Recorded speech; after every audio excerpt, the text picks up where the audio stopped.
part of the 4Ps Researcher Development Programme, which has been developed by the Newcastle upon Tyne Hospitals Trust, we've put together some resources that we hope will help with your project.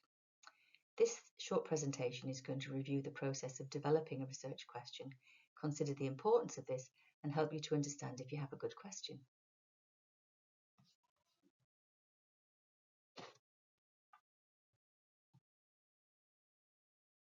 So why do we need a research question? Simply, formulating a research question is essential for turning your interest into a manageable project. Research starts with question development, and it will become your blueprint for everything that follows. It can be a daunting task. We all start with an ambitious idea and often have little understanding of where and how to start the process of research. Narrowing down the broad area of interest to a specific research question and defining the most relevant aspects is a crucial part of the research process. The research question should be developed by the researcher before designing the study to ensure that the study design and the data collected are appropriate and sufficient to answer the question. Once the research question has been formulated, other components of the study can be identified in a logical manner.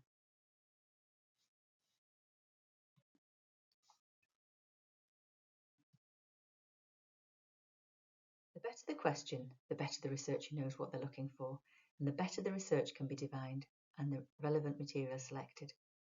So how do you decide if the question is good? Criteria may include careful selection of the concept. Is it relevant? Is it a priority? What is already known?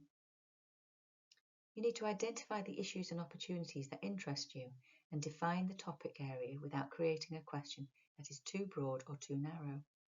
Ideally, the research question should be original, innovative, and offer important knowledge. It should be an open question that cannot be answered by yes or no. It needs to hold your interest and curiosity, but importantly, it must be doable within the time frame. Do you have the resources, and will it meet the necessary ethics and approvals within the time frame? Crucially, a research question must be accurately and precisely formulated, and there are a number of frameworks to help with this. One such framework is PES, P-E-S, Problem, Evidence, Suggestion. What is the problem? What are the issues? Is there an opportunity for improvement or change? What interests you? Think about who it affects and what the outcomes are. Do you have any information or evidence already? How many people are affected, for example? At what cost? Has anything been done so far?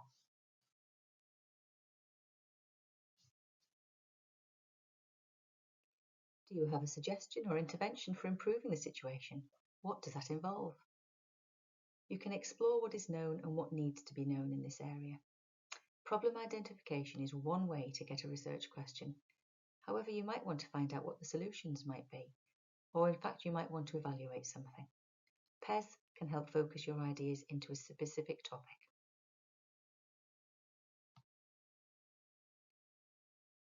When you've explored your subject area and homed in on a specific topic, there are more frameworks to help you develop the question.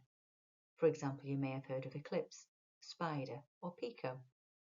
A clearly defined research question consists of the identification of the study participants, an intervention, a comparison, and outcomes. PICO is particularly useful to help structure your question and is often seen as the gold standard. Using the PICO framework allows you to clearly consider each element in detail and to narrow down from a broad interest to a specific question. Play around with different options, change the emphasis on different words, and take the time to settle on your research question. You can easily populate each section with information you already know.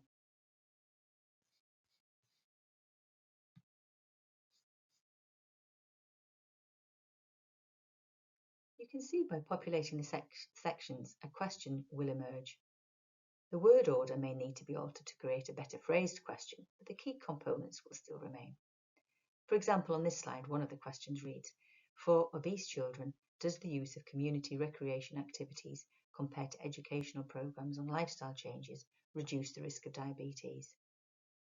We probably wouldn't say that. We may prefer to ask, do community recreation activities reduce the risk of diabetes for obese children compared to educational programs on lifestyle changes. It just has a more fluid flow, doesn't it? However, adopting an iterative approach is the key here, and it will help refine the question. Write down every question you can think of that relates to the research problem. Review your questions and group them into similar themes, setting aside any marginal questions. You should be able to separate major and subsidiary questions and keep asking yourself, is each question necessary? Separate what, why, and how questions. Refining your question or questions takes time and can be very challenging. There are people and teams within the trusts and the universities who can help, along with your supervision team, so absolutely keep everybody in the loop.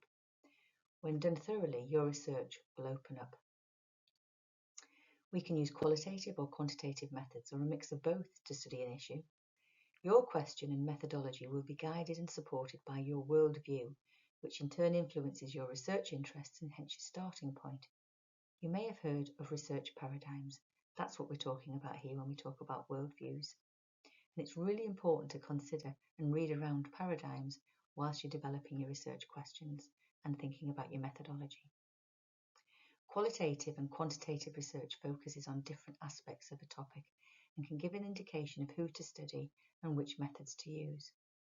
For example, a very simplistic qualitative research question might ask how patients with knee pain feel about hydrotherapy, whereas a quantitative research question might ask how many patients choose hydrotherapy to reduce pain. A clearly defined research question helps to focus the research into an appropriate methodology, and the aims and objectives which will be drawn from the research question help expand into that method section.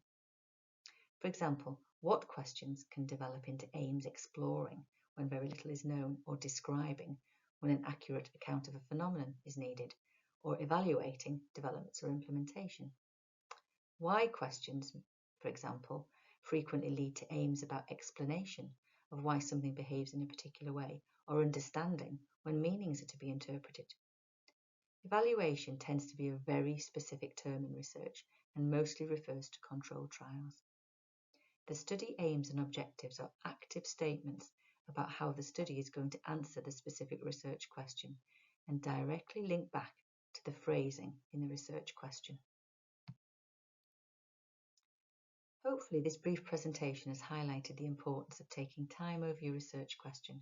It can be one of the most challenging elements of research, but when the time is taken, it will be worthwhile and help you focus your research, plan your methods, obtain robust results, and relate your analysis and findings back to the question posed. The research should be a cohesive project, with each stage linking to the next. A poorly devised research question may affect the choice of study design and potentially could lead to futile research, reducing the chance of determining anything of clinical significance or relevance. So without devoting the time to developing the research question, the quality of the study and the subsequent results may be compromised. It's imperative, therefore, to formulate a research question that is both clinically relevant and answerable.